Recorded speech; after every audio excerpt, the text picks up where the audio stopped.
राजा राय सिंह बने थे 1574 से 1612। देखो मैंने आपको बताया था कि राय सिंह जोधपुर का प्रशासक रहा था 1572 से 74 तक, 3 साल, 72, 73, 74 तक वो रहा था, क्योंकि तब तक वो बीकानेर का राजा नहीं था। राजा उसके पिताजी कल्याणमल हुआ करते थे, तो वो फ्री बैठा था, राजकुमार था बीकानेर का। तो अकबर ने उसको कहा कि तू ये जोधपुर वाला इलाका देख ले, यहाँ का एडमिनिस्ट्रेटर तू बन जा, जोधपुर को तू संभाल ले।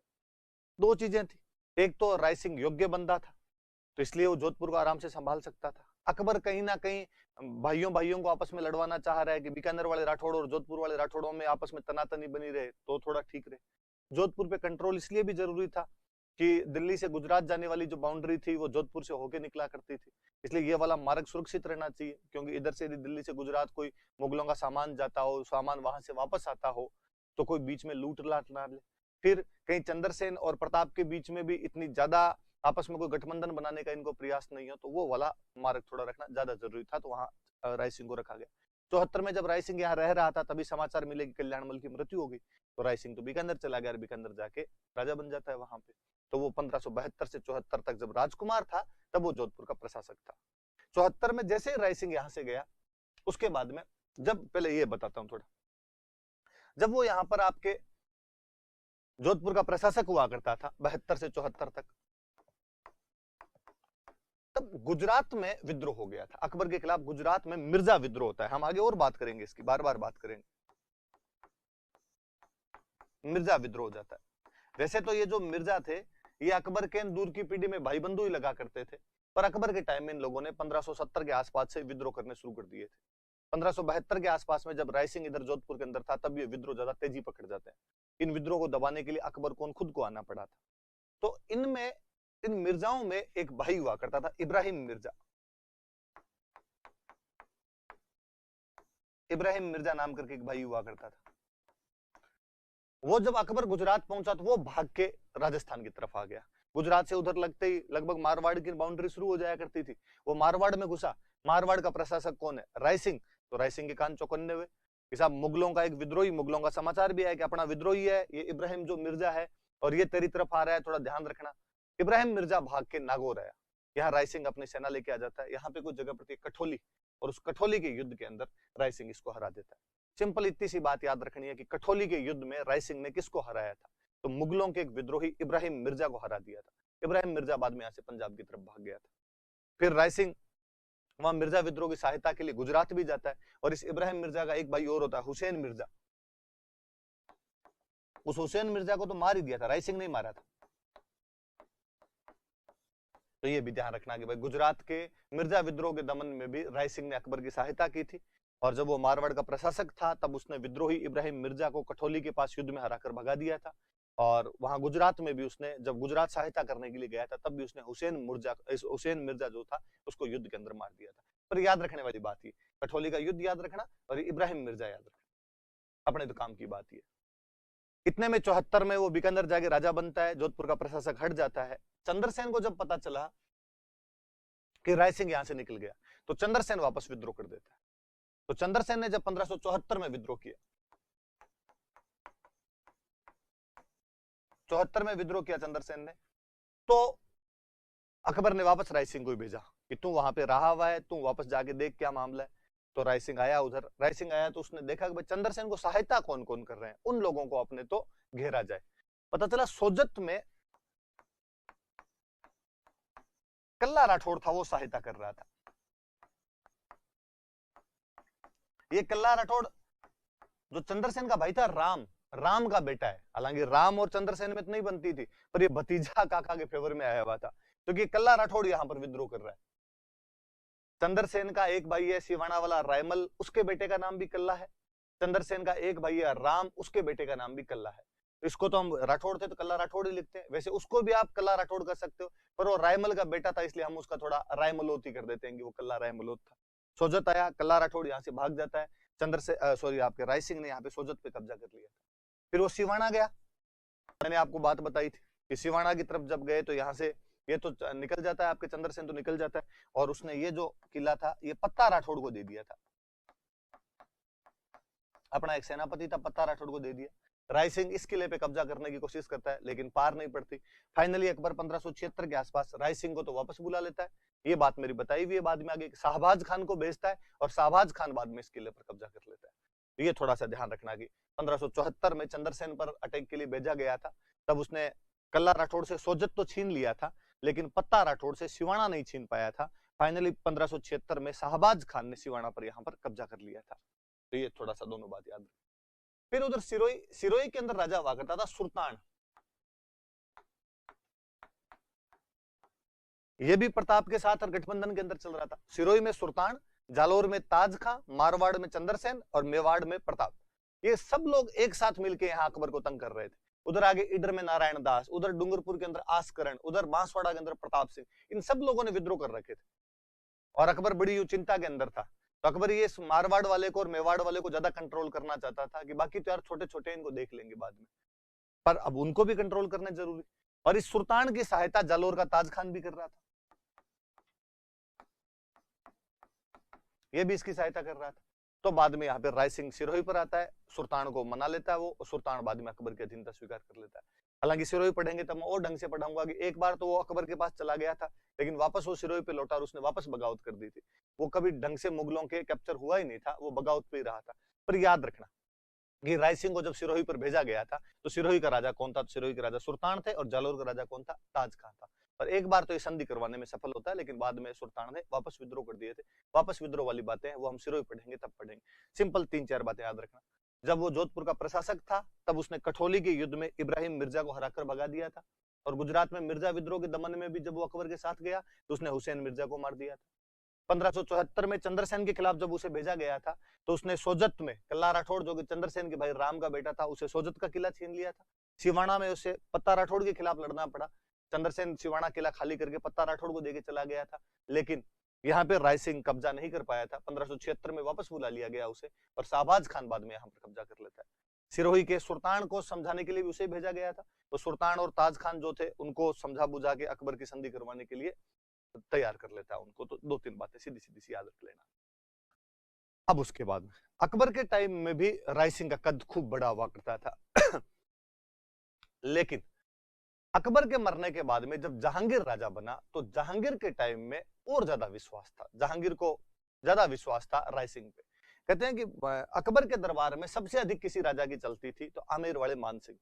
आमेर वाले मान सिंह का बहुत बड़ा कद था। हालांकि अकबर राय सिंह से भी बहुत राजी था, इन सब जगह पे उसकी अपॉइंटमेंट किया गया था। इवन यहाँ तक एक चीज और बताता हूँ मैं कि अकबर ने उसे 1577 में खुश होकर 51 परगने गिफ्ट के अंदर दिए थे। परगने मतलब क्षेत्र, एरियाज, जागीरें भेंट की थी उसे।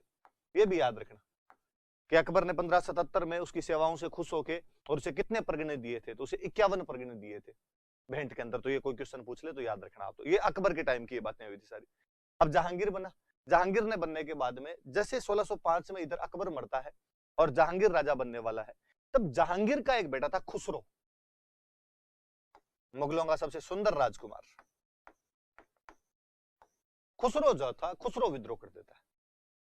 खुसरो को विद्रोह करवाने में जयपुर वाले मान सिंह का इनका मुख्य हाथ था। जयपुर वाला मान सिंह, एक मिर्जा अजीज कोका हुआ करता था। इन लोगों ने खुसरो का कि तू तेरे बाप के खिलाफ बगावत कर दे, तेरे बाप को हम राजा बनाएंगे नहीं, डायरेक्ट अकबर के बाद में तेरे को बना देंगे, पोते को बना देंगे। जहांगीर थोड़ा दारूडिया टाइप का आदमी और था, तो इनको लगा यार इसको हटाओ साइड के अंदर, इस खुसरो को ही बना लेते हैं, ये थोड़ा योग्य लड़का है। जहांगीर को जब इस बात का पता चला कि मेरा बेटा ही मेरे खिलाफ विद्रोह करने वाला है, खुसरो उस टाइम पंजाब के अंदर था, तो जहांगीर राय सिंह के पास समाचार भेजता है। राय सिंह बीकानेर था कि जितनी जल्दी हो फटाफट राजधानी आगरा हो। राय सिंह आगरा पहुंचा। आगरा जाते ही कहा भाई क्या बात हुई? उसने कहा ऐसे ऐसे खुसरो ने विद्रोह कर दिया, मुझे विद्रोह को दबाना पड़ेगा और मैं सेना लेके पंजाब की तरफ जाऊंगा। तो आगरा की जिम्मेदारी किसको देके जाए? आगरा राजधानी हुआ करती थी। राजधानी में किसी विश्वास पात्र आदमी को रखना जरूरी है। विश्वास करे किस पे? खुद के बेटे तक ने विद्रोह कर रखा है, बाकी सब लोगों का भी पता नहीं कि इनका स्टैंड किधर है किधर नहीं है। कल को जहांगीर राजधानी से बाहर जाए और कोई राजधानी पे कब्जा कर ले तो सब कुछ आपके अस्त्र शस्त्र बीवी बच्चे सब वही है, तो बहुत बड़ी मुश्किल हो जाएगी। तो जहांगीर को यदि सबसे अधिक भरोसा किसी आदमी पर हुआ था तो राय सिंह पर हुआ था। तो याद रखना कि खुसरो के विद्रोह के समय राजधानी आगरा की जिम्मेदारी जहांगीर ने किस बंदे को दी थी? तो जहांगीर ने किसको दी थी? तो राय सिंह को दी थी आगरा की जिम्मेदारी। तो ये याद रखना, आगरा की जिम्मेदारी दी गई थी उसको। और अकबर के टाइम, एक मैंने बताया था पहले भी कि मुगलों के दरबार में जितने भी राजा होते, मुगल उनको एक पोस्ट दिया करते थे, उस पोस्ट को बोलते थे मनसब। अरबी भाषा में पद को मनसब कहा जाता है। तो जिसको मनसब मिलेगा उसको मनसबदार बोलते थे। तो जहांगीर को, सॉरी, राय सिंह को अकबर के टाइम में तो 4000 का मनसब मिला हुआ था, लेकिन जहांगीर ने बाद में उसको बढ़ाकर 5000 कर दिया था। तो उसका प्रमोशन और किया था बाद में। तो याद रखना कि अकबर ने राय सिंह को कितने का मनसबदार बनाया था, तो 4000 का। जहांगीर ने उस मनसब को बढ़ाकर कितना कर दिया था, तो 5000 कर दिया था। तो दोनों तीनों बातें याद रखना। 1577 में अकबर ने उसकी सेवाओं से राजी होकर उसको 51 परगने दिए थे और उसे 4000 का मनसबदार बनाया हुआ था, लेकिन जहांगीर ने अपने राजतिलक के तुरंत बाद उसका प्रमोशन करते हुए उसे 5000 का बना दिया था। जहांगीर बहुत अधिक विश्वास करता था, इसीलिए राजधानी आगरा की जिम्मेदारी उसे दी गई जब उसका खुद का बेटा खुसरो उसके खिलाफ बगावत कर देता है। हालांकि बाद में खुसरो को पकड़ लिया गया था, खुसरो को अंधा कर दिया गया था, जेल में डाल दिया। ये राजतंत्र था, बाप ने बेटे की आंखें निकलवा के जेल के अंदर डाल दिया। पर खुसरो फिर भी बहुत ज्यादा पॉपुलर था और लोगों को लगता था कि यार जहांगीर के मरने के बाद तो खुसरो ही राजा बनेगा। तो खुसरो का छोटा भाई था खुर्रम, जिसको हम शाहजहां के नाम से जानते हैं। और एक दिन खुर्रम ने अपने पापा जहांगीर को कहा कि पापा, भैया को कितने साल हो गए जेल में बैठे बैठे, आंखें भी फोड़ दी इनकी, बाहर तो इनको घूमना चाहिए थोड़ा बहुत। उनका कहाँ जाएगा बाहर के, वो मैं साउथ जा रहा हूँ अभी, मेरे साथ साउथ भेज दो, मैं भैया को वहां की चीजें दिखाऊंगा, मैं बताऊंगा ये क्या है भैया, ये क्या है। खुर्रम खुसरो को साउथ के अंदर लेके गया, वहां ले जाकर मार दिया। उसे लगा ये जिंदा रहा तो ये राजा बनेगा बाद में, इसलिए वो 1622 में वहां बुरहानपुर के अंदर खुसरो की हत्या कर दी जाती है। पिता ने बेटे की आंखें निकलवा ली, भाई ने भाई को मार दिया था। राजतंत्र चीज तो बहुत बुरी हुआ करती थी। तो ये भाई वो खुसरो जो था आपके। अब बीकानेर में राय सिंह ने किला बनवाया था, जूनागढ़ किला बनवाया था। राय सिंह खुद तो अकबर के टाइम में इधर उधर सैनिक अभियानों में बिजी रहता था, तो अपने एक मंत्री थे करमचंद, इन करमचंद की ड्यूटी लगाई थी कि करमचंद जी आप देख लो, अब आपको ये किला बनवाना है। उनका ठीक है साहब, बनवा देंगे। 1589 में बनवाना शुरू किया था, 94 तक ये किला बनाया गया था। वैसे जुन्ना, मारवाड़ी भाषा में जुन्ना, जुन्ना शब्द का मतलब होता है पुराना। तो कई तो ये कहते हैं कि यहाँ पे पहले छोटा मोटा निर्माण कार्य हो रखा था, फिर ये बड़ा किला बनवाया गया, तो पुराने वाले की जगह ही बड़ा किला बनवाया, इसलिए इसका नाम जूनागढ़ नाम रख दिया था। कई लोग ये कहते हैं कि नहीं, 1593 में 1593 में अकबर ने उसको गुजरात वाले जूनागढ़ का प्रशासक बनाया था। गुजरात में एक जगह और है जूनागढ़, और उसको वो जगह बहुत पसंद आई थी, कुछ कुछ वैसा सा लुक ही बीकानेर वाले को दिया हुआ था, इसलिए उसने इसका नाम जूनागढ़ रख दिया था। अपने इतने ज्यादा अंदर जाने की आवश्यकता नहीं, इतना याद रखा जाए कि बीकानेर वाले किले का नाम क्या है, तो जूनागढ़ नाम है उसका। किसने बनवाया था, तो राय सिंह ने बनवाया था। किसकी देखरेख में बनाया गया था, तो करमचंद की देखरेख में बनाया गया था। करमचंद राय सिंह जी के मंत्री थे। 1589 में शुरू किया था, 94 में जाके इसका निर्माण खत्म किया गया था। मैंने बताया था कोई किला बनता, कोई मंदिर बनता, तो उनके बाहर को बोर्ड लगाए जाते, अभिलेख बोलते हैं, जिनमें राजाओं की तारीफें होती है, उनको हम प्रशस्तियां बोलते हैं, यूलोजी कह दो या प्रशस्ति कह दो। तो यहाँ पर भी जूनागढ़ किले के अंदर कौन से राजा की तारीफ होगी, राय सिंह की, तो इसमें राय सिंह प्रशस्ति लगी हुई। राय सिंह प्रशस्ति है, जिसके जो लेखक है वो एक जैन मुनि थे, और उन जैन मुनि का नाम था जैता नाम के एक जैन मुनि थे, जिन्होंने ये राय सिंह प्रशस्ति या कह दो आप राय सिंह यूलोजी लिखी थी उन्होंने। एक बात हालांकि मैंने पहले बताई थी, आज मैं फिर रिकॉल करवाता हूं। इसी जूनागढ़ किले की सूरज पोल पे, पोल का मतलब दरवाजा होता है, इसके जो सूरज पोल है, दरवाजा इसमें, वहां पर दो लोगों की मूर्तियां लगी हुई है। एक मूर्ति है जयमल की और एक मूर्ति है पत्ता की। ये बात मैंने बताई थी आपको। अकबर ने तो आगरा के किले में मूर्तियां लगवाई थी, और राय सिंह जी ने बीकानेर के किले में मूर्तियां लगवाई थी। बीकानेर के जूनागढ़ किले के सूरज पोल पे मूर्तियां लगवाई गई थी। आगरा वाली मूर्तियां औरंगजेब ने गिरा दी थी, लेकिन उसके बावजूद जो फ्रांसिस बर्नियर था वो उनका उल्लेख करता है अपनी बुक के अंदर, travels in the Mughal empire के अंदर उनका उल्लेख करके गया है। और अपने ये सूरज पोल पे अभी भी लगी हुई है। आप कभी भी बीकानेर जाएं, जूनागढ़ किला देखने के लिए जाएं, तब आप देखना कि जयमल और पत्ता की मूर्तियां, हाथियों पर बैठे हुए जयमल और पत्ता की मूर्तियां वहां पर लगी हुई। ये जूनागढ़ किले की जानकारी राय सिंह ने बनवाया था, करमचंद के टाइम में बना था 1589 से 94 तक। इसमें जो प्रशस्ति लगी हुई है उसका नाम राय सिंह प्रशस्ति है, संस्कृत भाषा में है, जैता ने इसको लिखा था। सूरज पोल पर जयमल और पत्ता की मूर्तियां लगी। ये तमाम जूनागढ़ का किला, बीकानेर का जूनागढ़ किला आप देख सकते हैं। अब जैसे मैंने बताया था कि उसको आपके जो लूणकरण था उसको कलयुग का कर्ण कहा जाता है। कलयुग का कर्ण उसे बिट्टू सूजा ने कहा था, और बिट्टू सूजा की किताब का नाम है राव जेतसिरो छंद। अभी मैं थोड़ी देर में और बात करूंगा, नीचे एक नाम लिखा हुआ आपको दिख रहा होगा कि जय सोम नाम का एक राइटर और हुआ है, और जय सोम ने भी जो लूणकरण जी थे उनकी तुलना कर्ण के साथ की। पर वैसे ही वैसे कहा जाता है कि राय सिंह खुद बहुत बड़ा दानवीर आदमी था, और कहते हैं राय सिंह के टाइम में एक बार अकाल पड़ गया था, लगभग 13 महीनों का अकाल पड़ा था, और उस समय इसने खूब दान बांटे थे, सदाव्रत खोल दिए थे, जगह जगह भोजन के भंडारे लगवाए थे कि कोई भी आदमी भूखा नहीं रहना चाहिए।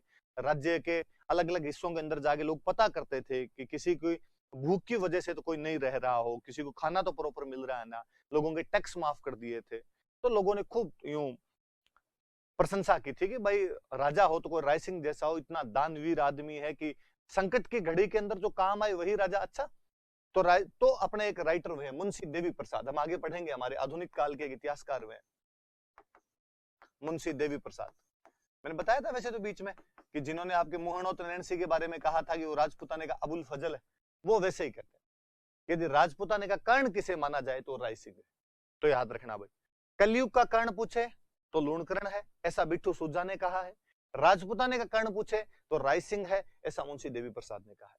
राजा दोनों बीकानेर के हैं, पर दो अलग अलग आदमी। कलयुग का कर्ण लूणकरण, राजपुताने का कर्ण राय सिंह। वो कहा बिट्टू सूजा ने, ये कौन कह रहे हैं? मुंशी देवी प्रसाद। और दानवीर तो था, खूब ही दानवीर आदमी था। और वो तो कहते हैं कि इसकी एक शादी जो थी वो मेवाड़ हुई थी, तो मेवाड़ में महाराणा प्रताप की सिस्टर के साथ इसकी शादी हुई थी राय सिंह की। तो जब मेवाड़ शादी करने के लिए गया तो वहां पे कोई एक रिवाज था कि भाई जहां फेरों के बाद में राजा जिस कमरे में अपने जाके सोया करता था, दूल्हा जिस कमरे में जाया करता था, उसको जाने के लिए वहां पे 2 सीढ़ियां बनी हुई थी। इधर ये वाली सीढ़ियों से चढ़ जाओ, बोले इधर वाली सीढ़ियों से चढ़ जाओ। तो राय सिंह जब उधर वाली सीढ़ियों से चढ़ने लगा तो कोई खड़ा था, तो उसने कहा राजा जी सुनो, यहाँ एक रिवाज और है कि इधर वाली सीढ़ियों से यदि चढ़ते हैं तब तो यहाँ जितने भी कोई संगीतकार खड़े हैं और कोई जितने भी राजा के कारिंदे यहाँ पर खड़े हैं, इन सबको एक एक घोड़ा देना पड़ता है। और उधर वाली सीढ़ियों से चढ़ते हैं तब यहाँ पर एक एक हाथी देना पड़ता है। तो आप इधर वाली से चढ़ जाओ तो घोड़े के अंदर ही पार पड़ जाएगी अपने। तो राय सिंह ने कहा यार ये कैसे, अब तो उधर वाली से भाई उधर वाली चढ़ेगा, ससुराल में तो यार पोजीशन बननी चाहिए यार। तो बाद में राय सिंह उधर से चढ़ा, वहां जितने लोग खड़े थे, जिन जिनको दान दिया जाना था, उन सबको उसने एक एक हाथी दान के अंदर दिया था। तो इतना बड़ा दानवीर आदमी था। और कहा जाता है इस राय सिंह की खुद की एक बेटी थी, उसकी शादी आमेर वाले मान सिंह के साथ की हुई। आमेर वाला मान सिंह था, हल्दी घाटी युद्ध वाला, आपस में सब रिश्तेदारियों के अंदर ही हुआ करते थे ये लोग। तो यहाँ मान सिंह को इसकी एक बेटी की शादी की हुई थी। और राय सिंह दानवीर थे, जगह जगह दान दिया करते। और पहले जब दान वगैरह देते तो कवि जो होते वो उनकी तारीफें करते, गायक जो होते वो उनके सम्मान में गाने गाया करते। और ये गाने और कविताएं एक जगह से दूसरी जगह बहुत जल्दी पहुंच भी जाया करती थी। तो राय सिंह की बेटी को समाचार मिलते कि आज तो पापा ने वहां पर 10,000 रुपए दे दिए, आज पापा ने वहां पर 51,000 रुपए दे दिए। और जो वो राय सिंह की बेटी जो यहाँ मान सिंह की रानी थी, वो बाकी सब रानियों को इकट्ठा करती, इकट्ठा करके पार्टी देती। वह किस बात की पार्टी? अरे पापा का अखबार में नाम आया, आज इतने दान दिए वहां पे, आज इतने दान दिए। पार्टी करती वो तो ठीक है, मीठा जिमाती वो तो ठीक है, उनको टॉर्चर और करती। वैसे तुम्हारे पापा भी कभी देते हैं क्या? बेचा रानियां बड़ी परेशान रहती, तेरे पापा देते हैं तो हम क्या करें, और हमारे पापा नहीं देते हैं तो भी हम क्या करें। नहीं दे तो कोई नहीं दे आदमी, और दे तो दे, पर उसको यूं मजे आते थे। कहते हैं ऐसे एक बार राय सिंह जी ने किसी एक कवि को 1 लाख रुपए दान के अंदर दे दिए थे। अब लाख रुपए बहुत बड़ी चीज होती है, लाख पसाव मिला किसी को। अब लाख रुपए दान दिए तब तो पूरे राजस्थान के अंदर चर्चा है, अरे राय सिंह जी ने 1 लाख रुपए दान में दिए, राय सिंह जी ने 1 लाख रुपए दान में दिए। अब उसको बेटी को जब पता चला, तब तो बेटी ने 3 दिन तक भंडारा चलाया, डेली जिमाए और डेली उन रानियों को टॉर्चर करके। लाख देखे एक साथ कभी? आपने देखे भी नहीं, पापा ने दिए, खड़े खड़े दे दिए। आपके पापा देते हैं कभी? रानियां बेचारी तंग आ गई। रानियों ने मान सिंह जी को शिकायत की कि मान सिंह जी, आपकी ये जो रानी है ना, ये हमें ऐसे टॉर्चर करती है, और इसके पापा दान देते हैं तो हम क्या करें, और ये हमें यूं चिढ़ाती रहती है, इस बात पे नीचा दिखाने का प्रयास करती है। मान सिंह जी को भी अजीब लगा। मान सिंह जी जब उन रानी के पास गए तो उनको कहा कि हम सब इस बात को अप्रिशिएट करते हैं कि आपके पापा दान देते हैं, और हिंदू धर्म कहता है कि इस हाथ से दान दिया जाए तो इस हाथ को भी पता नहीं चलना चाहिए। तो दान की बातें ऐसी थोड़ी की जाती है, और इसमें श्रेष्ठता दिखाने वाली बात तो कहाँ आ जाती है। और ऐसे नहीं करना चाहिए, आपको थोड़ा सा अपने व्यवहार के बारे में सोचना चाहिए। उसका बड़ा ईगो हर्ट हुआ रहने का। उसने कहा इसमें क्या बड़ी बात होगी, पापा देते हैं तभी तो बात करती हूँ, और कोई दान देता है तभी तो उसकी बात होती है, आपने दिए हैं किसी को? मान सिंह जी को लगा रडार अपनी तरफ ही लेके आ गई। इस बार मान सिंह जी का ईगो हर्ट हुआ। और कोई कर दे तो आदमी फिर भी थोड़ा यूं जहर का घूंट पी जाए, लुगाई करे तो गुस्सा थोड़ा ज्यादा आता है। पर क्या बोले मान सिंह जी? पर मान सिंह जी कहते हैं खाना खा रहे थे, खाना खाते बाहर आए, बाहर आते अपने वित्त मंत्री को बुलाया, और वित्त मंत्री को बुला कहा कल सुबह मेरे उठने से पहले 5 ऐसे आदमी तैयार मिलने चाहिए जिनको मैं दान दे सकूं। ठीक साहब। सुबह मान सिंह जी उठे, बिना मुंह धोए बाहर गए, 5 आगे गरीब आदमी या कोई कवि, कोई ब्राह्मण, कोई श्रेष्ठ बंदा जिनको दान दिए जा सकते थे, वो 5 आगे तैयार खड़े थे। और मान सिंह जी ने घोषणा की कि पांचों को 1-1 लाख रुपए दिए जाए, मतलब 5 लाख रुपए दान है। और चुपचाप आगे वापस सो गए, मतलब किसी के सामने जिक्र भी नहीं किया। पर अब ऐसी बातें टिकती थोड़ी है। उनको जब दान दिए गए तो उन लोगों ने बाहर जाके बताया, वित्त मंत्री थे उन्होंने बताया कि यार राजा मान है जो है, यूं सुबह बिना मुंह धोए यार 5 लाख रुपए बांट के चला गया, और कहा और नहीं, चुपचाप जाके सो गया वापस। अब बाकी रानियों ने जब ये बातें सुनी तो उन्हें मजे आए। अब वो बाकी रानियां, उस जो बीकानेर वाली राजकुमारी थी जो मान सिंह जी की रानी थी, उसके रूम के बाहर जाके खड़ी हुई, और वहां जाके जोर जोर से बातें करे। राजा मान सिंह है, 1,05,000 दिया सुबह सुबह, और कोई जिक्र ही नहीं किया आदमी ने, मुंह से एक बोल क्या फूट जाए कि मैंने रुपए दिए। यही होती है दानवीरता। वैसे सुना है किसी ने 1,01,000 बांटे थे थोड़े दिन पहले, और भंडारे कर दिए थे। वो राजकुमारी अंदर बैठी बैठी परेशान हो गई, दांत किटकिटाए। दोपहर तक तो उसने सुने, दोपहर में बाहर आई, और बाहर आके बाकी सब रानियों बुला का, क्या कर रही हो तुम सुबह से बात, क्या हो गया? 5 लाख रुपए दिए मान सिंह ने तो। इस दुनिया में 2 ही लोग दान दे सकते हैं, या तो मेरे पापा या मेरे पति। तो मतलब चित्त भी अपनी और पट भी अपनी। तो राय सिंह जी उस लेवल के दानवीर हुआ करते थे। इस आदमी को तो कर्ण कहा जाना चाहिए। तो मुंशी देवी प्रसाद उनकी तुलना किसके साथ करते हैं? तो उनको राजपुताने का कर्ण घोषित करते हैं। वो तो उन्हें लूणकर्ण जी को कलयुग का कर्ण कहा जाता है, ऐसा बिट्टू सुजा कहते हैं। मुंशी देवी प्रसाद जी इन्हें राजपुताने का कर्ण कहते हैं। याद रहेगी अब तो आपकी बातें। अच्छे राइटर थे, बहुत अच्छे राइटर थे राय सिंह जी। कई किताबें लिखी, आप नाम याद करना। एक तो खुद के नाम पे लिखी हुई राय सिंह महोत्सव, बीमारियों के बारे में किताब है, वेद जी के जो काम होते हैं उनके बारे में ये किताब है। एक किताब तो फिर इसी नाम से लिख दी, वैद्यक वंशावली। इन दोनों का सब्जेक्ट यही है, वैद्य शास्त्र के बारे में किताब लिखी हुई, राय सिंह महोत्सव और वैद्यक वंशावली। एक किताब लिखी थी ज्योतिष रत्नमाला, ज्योतिष रहा होगा इसका सब्जेक्ट। एक किताब लिखी थी बाल बोधिनी, और बाल बोधिनी के लिए कहा जाता है कि ये ज्योतिष की किताब पे टीका है। कई लोग तो ऐसा कहते हैं कि ये श्रीपति नाम के एक राइटर हुए थे, और श्रीपति की ज्योतिष की कोई बुक थी, उसके ऊपर इन्होंने टीका लिखी थी। टीका मैंने बताया था बड़ी किताब का छोटा रूप, कमेंट्री। तो ये ज्योतिष ग्रंथों पर टीका है, एस्ट्रोलॉजी जो लिटरेचर है उस पर टीका लिखी गई थी, ज्योतिष ग्रंथ पर टीका। कि श्रीपति का कोई ज्योतिष ग्रंथ था और उस पर इन्होंने टीका लिखी थी। अपने 4 नाम याद करने, नीचे वाले दोनों का सब्जेक्ट एस्ट्रोलॉजी, ऊपर वाले दोनों का सब्जेक्ट वेद जी की बातें। राय सिंह महोत्सव, वैदिक वंशावली, ज्योतिष रत्नमाला और बाल बोधिनी। नाम याद रहेंगे, वापस सुनना आप नाम। राय सिंह महोत्सव, वैदिक वंशावली, आपके ज्योतिष रत्नमाला और बाल बोधिनी। बाल बोधिनी जो है वो कमेंट्री है, एस्ट्रोलॉजी लिटरेचर पर कमेंट्री लिखी हुई है। तो ये राय सिंह जी की खुद की किताब है, नाम याद रहने चाहिए भाई इनके। फिर देखो एक राइटर हुए उनके दरबार में, जयसोम।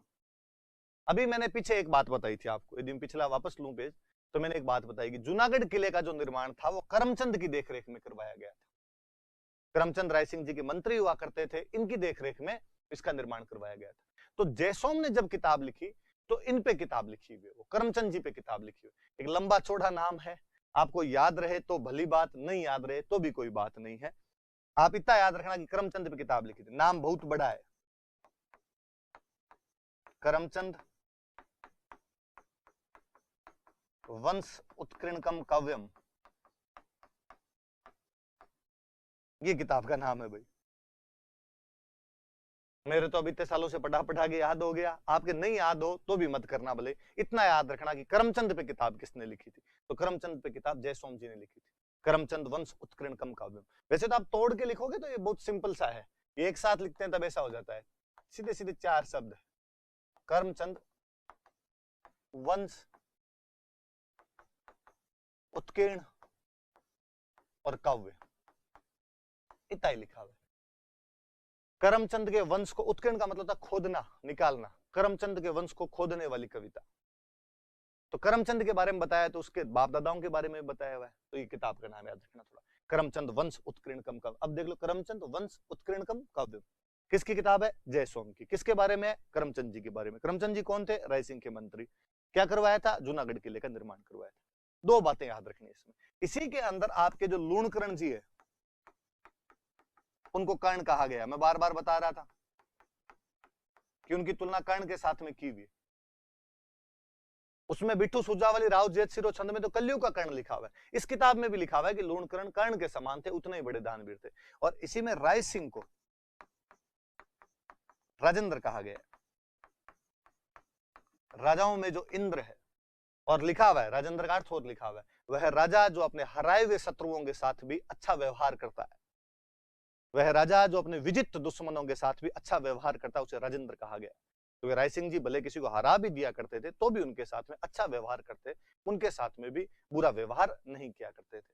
तो जयसोम ने लूणकरण जी की तुलना कर्ण के साथ की है, तथा राय सिंह जी को इस किताब में राजेंद्र कहा गया। हालांकि पुस्तक करमचंद के ऊपर लिखी गई थी, लेकिन उनका वर्णन वगैरह भी इसके अंदर मिल जाता है। तो ये भाई जयसोम वाली किताब याद रखना। राय सिंह जी की खुद की किताब याद रखना, राय सिंह महोत्सव, वैदिक वंशावली, ज्योतिष रत्नमाला और बाल बोधिनी। दो किताबें वैदिक संबंधी है, दो किताबें जो है वो ज्योतिष संबंधी। आगे आगे देखिए आप, एक पौधा लगा हुआ है, फोग का पौधा है ये।